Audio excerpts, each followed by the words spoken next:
남북 긴장 상황에 따라 대남, 대북 확성기가 방송도 끊어졌다 재개되길 반복했습니다. 북한의 대규모 대남 전단 살포 예고에 이어서 대남 확성기 재설치까지 한반도 긴장이 계속해서 고조되고 있습니다. 네, 전문가 두 분 모셨습니다. 신종우 한국국방안보포럼 전문연구위원 그리고 전 북한군 보위부 지도원 출신으로 대북전단 수거 업무를 한 분입니다. 2016년에 탈북한 이진호 씨 모셨습니다. 어서 오십시오. 안녕하세요. 안녕하세요. 위원님은 종종 방송에 나오셔서 크게 어색함이 없으실 것 같은데 이진호 씨는 오늘 생방송이 처음이신가요? 네. 너무 긴장하지 마시고 편하게 말씀해 주셔도 될 것 같습니다. 본격적으로 먼저 첫 질문은 위원님께 드리도록 하겠습니다. 위원님 오늘 저희 앞선 뉴스에서도 전해드렸는데 대남 전단 살포 예고에 이어서 이제 확성기, 대남 확성기가 다시 설치되는 모습도 곳곳에서 포착되고 있습니다. 대남 심리전에 본격적으로 나섰다 이렇게 봐도 되는 걸까요? 예, 그렇게 봐도 될 것 같습니다. 지금 북한의 주요 심리전이라는 걸 보면 뭐 전단도 있고요, 확성기도 있고, 그다음 대남 라디오 방송이 있습니다. 근데 라디오 방송은 지금 하는지 저는 뭐 확인 못해서 모르겠는데 일단은 뭐 주요 수단 중에 두 개가 이미 준비가 되었으니까 심리전이 본격적으로 재개될 것이라고 보는 게 맞습니다. 예, 이게 앞서 나왔던 4대 군사 행동에는 어떤 내용이잖아요. 이게 네, 없죠. 예, 그 주변 보면은 이제 대남 삐라가 보면 심리전하고 연결되지 않습니까? 예. 뭐 그런 차원에서 보면 심리전과 연계되어 있다고 보는 것도 맞는 것 같고요. 실제로 4대 군사 행동이라는 것이 보면 우리가 기존에 했던 이제 남북 군사 합의를 파기했다는 행동이잖아요. 충분히 이제 대북 전단 충분히 그 합의를 파기해서 적대적 행동이라고 볼 수 있죠. 네. 그런데 내용을 보면 대남 전단 살포도 있고 남북 공동연락사무소 폭파도 있고 확성기까지 판문점 선언과 관련된 내용은 다 담겨 있는 것 같아요. 판문점 선언을 직접 겨냥한 거다 이렇게 봐도 되겠습니까? 네, 이건 아주 직접적이죠. 판문점 선언은 직접적인 건데 물론 판문점 선언 밑에 있던 것들이 보면 우리가 군사 합의도 이어지잖아요. 북한은 경제적 군사적 합의를 다 이제 무너뜨리려는 그런 행동을 보여주고 있는 겁니다. 예. 북한 내에서는 대북 전단보다 그 대북 확성기 방송 때문에 골머리를 앓았다고 하는데 실제로 그 방송 내용이 북한 주민에게 많이 영향을 미치나요? 네, 그렇죠. 제가 2016년에 오기 전까지만 해도 대북 확성기가 그때는 안 나왔거든요. 근데 각 지역마다는 다르지만 제가 있던 데는 대북 방송이 북한 주민들을 향해서 방송을 불고 있습니다. 네. 정확히 어느 지역에 계셨던 겁니까? 네, 황해남도 연안이라고 NLL하고 엄청 가까운 것이죠. 서해 쪽에 있는 곳인 건가요? 지금 앞서 김다연 기자도 강화도 쪽에 나가 있는데 그 인근 황해도 쪽이라고 보면 네, 맞습니다. 그쪽에서 주로 앞서 그 보위부라고 말씀을 하셨는데 보위부는 별도 북한군과 별도 조직인 거지 않습니까? 그렇죠. 군부 보위부가 따로 있고 사회 보위부가 따로 있고 보위성으로 되지 않았습니까? 2016년에. 네. 그것처럼 이제 보위부는 사회 사람들을 맡고 이제 전단지 수거 사업이라든지 이런 쪽으로 기본 업무를 맡아서. 네, 이진호 씨는 보위성에서. 네, 전 보위성에 있었어요. 그럼 주로 어떤 업무를 하셨습니까? 뭐 전단지가 일단 날아오면 뭐 전단지 수거 작업도 하고요, 뭐 보고도 하고 뭐 이런 쪽에서 일했고요. 전단지가 실제로 많이 날아왔습니까? 네, 전에는 엄청 날아왔거든요. 그게 뭐 너무 내용이 조금 강력하다니까 좀 사람들이 좀 안 봐서 그렇지 내용에 문제가 좀 있어 그렇지 전단지는 엄청 많이 떨어지고 있습니다. 네. 앞서 그 대북 확성기 방송이 그 북한 주민에게 많은 동요를 일으킨다라는 말씀을 해주셨는데 그럼 실제로 우리가 맞대응으로 대북 확성기를 설치하게 된다면 북한 당국이 더 안 좋게 되는 거 아닙니까? 어떻습니까? 네, 실제로 그렇습니다. 이제 실제 심리전의 어떤 수단들은 우리 쪽이 훨씬 더 우세하죠. 장비나 이런 측면에 봐서는. 하기 때문에 하는데 북한 입장에서는 지금 뭐 이제 4대 군사행동 등을 해가지고 합의를 파기하기 때문에 일단은 방송을 할지 안 할지는 모르겠습니다. 일단은 이제 설치해놓고 북한이 공허한 대로 현재 준비라고 보여준 건데 이게 과연 각동할지 안 할지는 좀 두고 봐야 될 문제라고 생각됩니다. 네. 앞서 맞대응 조치로 대북 확성기 얘기도 했는데 북한에서도 그 남한의 확성기 방송이 잘 들리나요? 어떻습니까? 지역별로 차이가 좀 있지만 황해도 쪽에서는 잘 들립니다. 그럼 주민들의 반응은 어떻습니까? 북한 주민들의 반응은 별로 안 좋지만 감상적인 음악 이런 건 좋아하죠. 네. 거기에 맞서서 대남 확성기도 북한에서 틀잖아요. 근데 그게 북한의 확성기는 성능이 안 좋다 보니까 남쪽에서 올라오는 확성기 방송을 안 들리게 북쪽 주민들이 못 듣게 하려고 하는 측면도 있다는데 실제로 그렇습니까? 실제로 방송이 황해도 연안의 그 라진펄이라든지 이런 쪽으로 염전이라 보면은 북한 방송이 스피커가 북한 주민들을 향해 있습니다. 실제로. 실제로? 예, 실제로 그렇게 되어 있습니다. 확성기가 남쪽을 향한 게 아니라 북쪽을 향하고 있습니다. 네.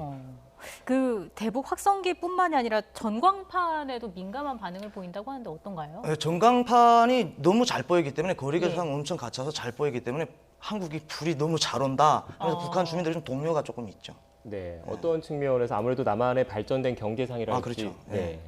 실제로 확성기 방송이라든지 전광판을 보고 심리적으로 동요하시는 그런 주민분들도 있습니까?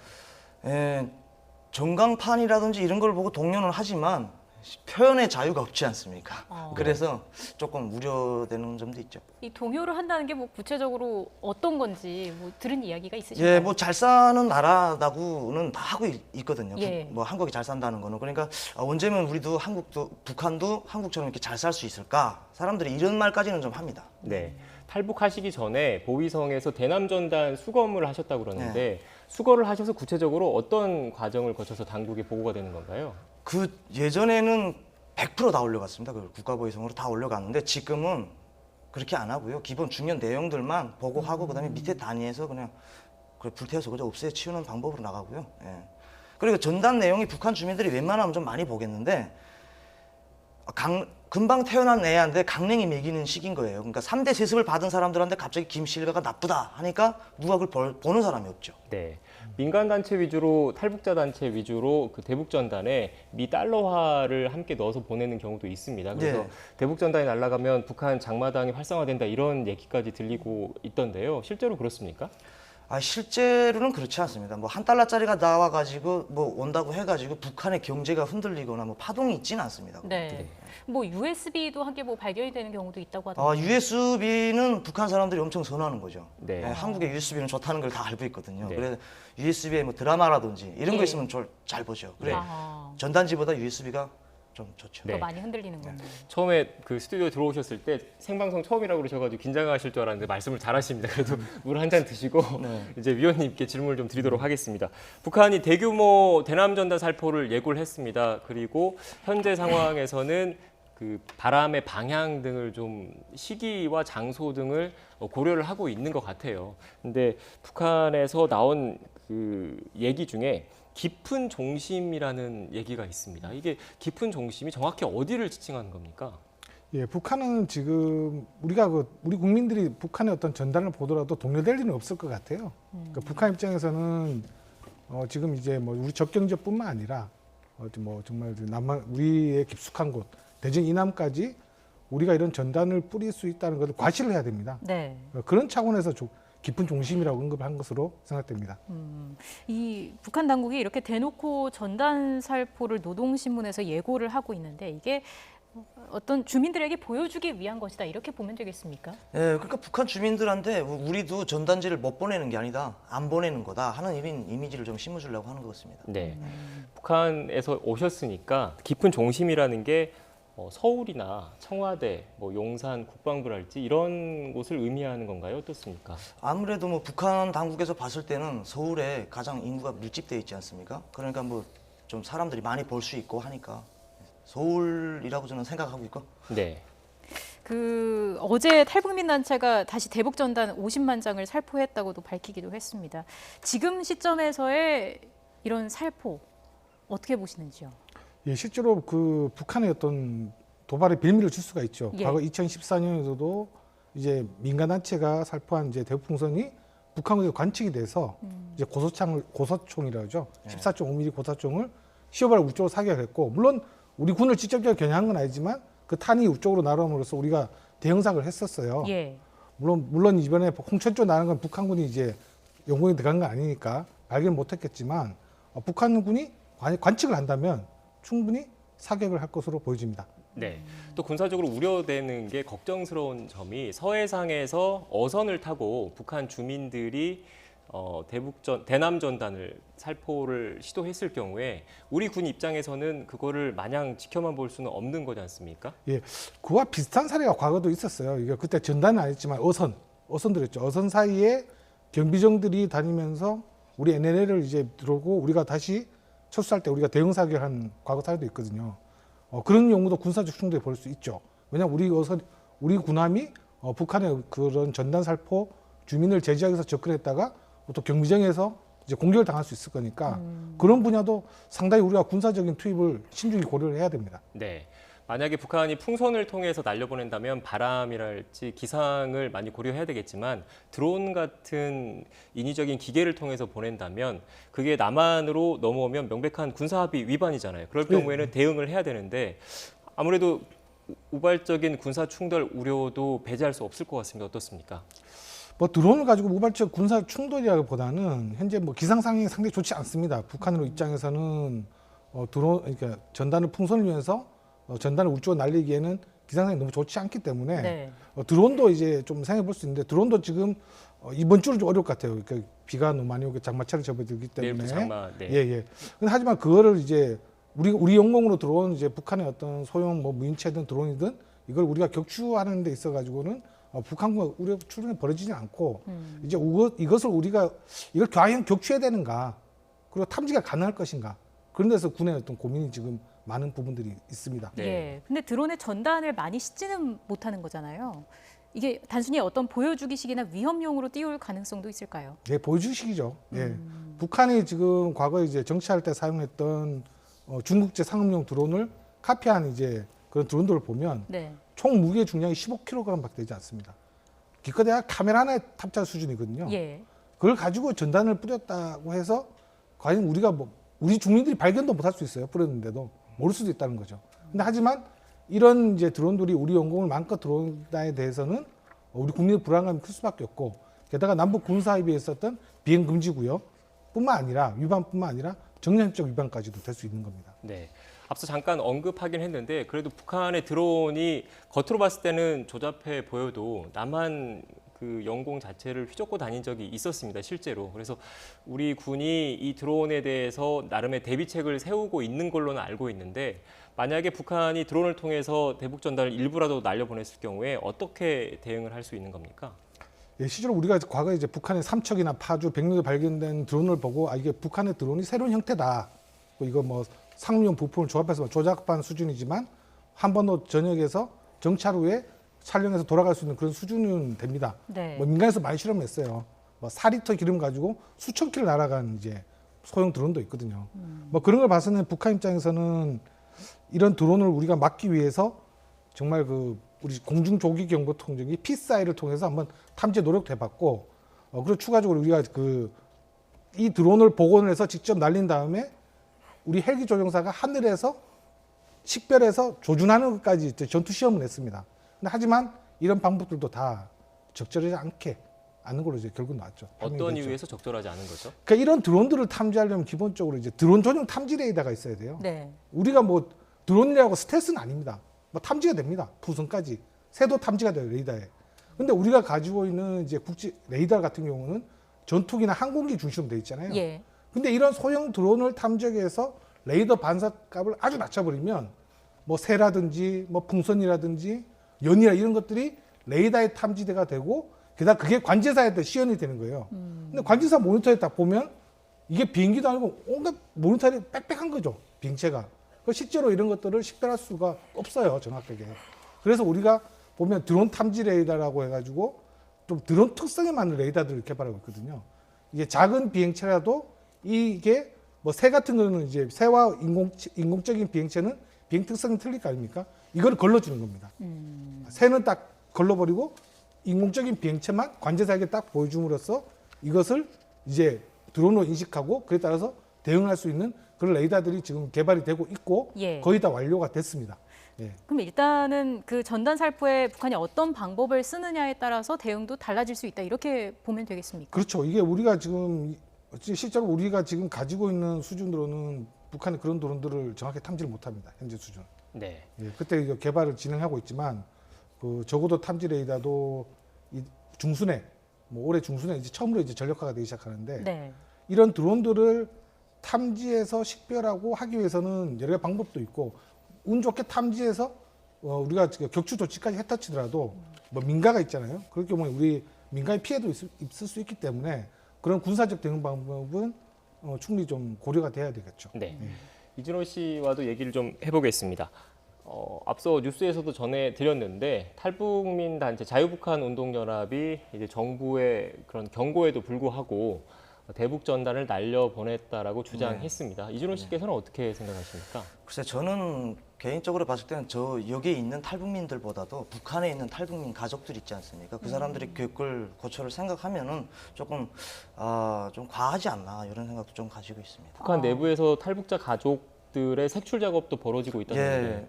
맞습니다. 지금 뭐 북한과 연락도 못 하고 있고요. 모든 통신들이 지금 뭐 너무 차단돼가지고 북한 뭐 12국 국가보위부 12국에서 나와가지고 지금 통제를 지금 엄청 하고 있습니다. 보통 신의주나 북한 북중 접경 지역에 있는 그 탈북민 가족들 같은 경우에는 중국을 통해서 국제전화를 통해서 연락을 취해오고 그랬었잖아요. 근데 그 연락이 잘 안 되는 지금 건가요? 연락이 누설돼가지고요. 지금 연락을 할 수가 없습니다. 상황이 됐습니다. 실제로 탈북자 가족에게 좀 불이익이 많이 간다고 지금 보면 뭐 되는군요. 불이익이 많이 지금 적응하는 것 같습니다. 지금. 예. 지금 자유북한운동연합 같은 탈북 단체가 전체 탈북민들의 생각과 같지는 않다라는 말씀이신가요? 어떻습니까? 그렇죠. 저는 뭐 그 단체가 어떻게 생겼는지는 잘 모르겠는데 그 단체가 뭐 탈북민들을 대표한다고 하면 안 되고요.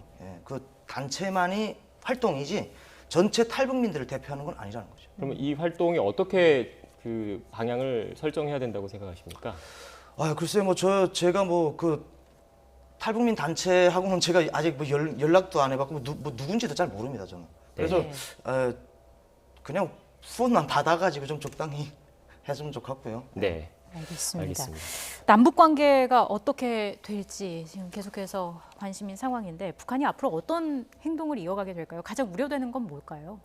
실제로 저는 개인적으로는 이런 뭐 심전 방송을 제기하는 이런 부분들은 좀 우려되지가 않습니다. 이게 뭐 이게 실제로 북한의 어떤 뭐 총탄이 우리 쪽으로 날아온 것도 아니고요. 예. 근데 과거 이런 이제 북한이 이제 긴장 상황을 이제 계속 고조시키다가 잠시 이제 잠잠할 때가 있습니다. 지금 우리 군은 지금 온갖 경계 태세 때문에 좀 피곤해 있는 상태죠. 지금 뭐 주요 지지자들은 아예 퇴근을 못 하고 있고 뭐 30분 내에 들어가야 되는 그런 일도 빈번해지는데 이런 거를 통해서 이 틈을 통해서 북한이 과거에 이제 천안함이나 지뢰도발처럼 기습적인 공격을 통해서 장병들이 희생될 수 있다는 점입니다. 뭐 그런 점에 대해서 그런 아주 고강도 도발에 대해서 좀 많이 좀 우리가 좀 대비를 해야 돼요. 근데 지금 이 상황이 당장 끝날 것 같지는 않습니다. 상당히 지구전으로 벌어질 거예요. 그래서 우리 군이 좀 경계를 하는 너무 필요한가 이런 이제 이완된 모습을 보여서 북한의 어떤 기습을 허용하지 않도록 하는 그런 모습들이 중요할 것 같고 지금은 거의 이제 문을 열었습니다. 지금 이게 지금 결국은 긴장의 고조의 것은 결국 저는 미국으로 갈 것으로 보여집니다.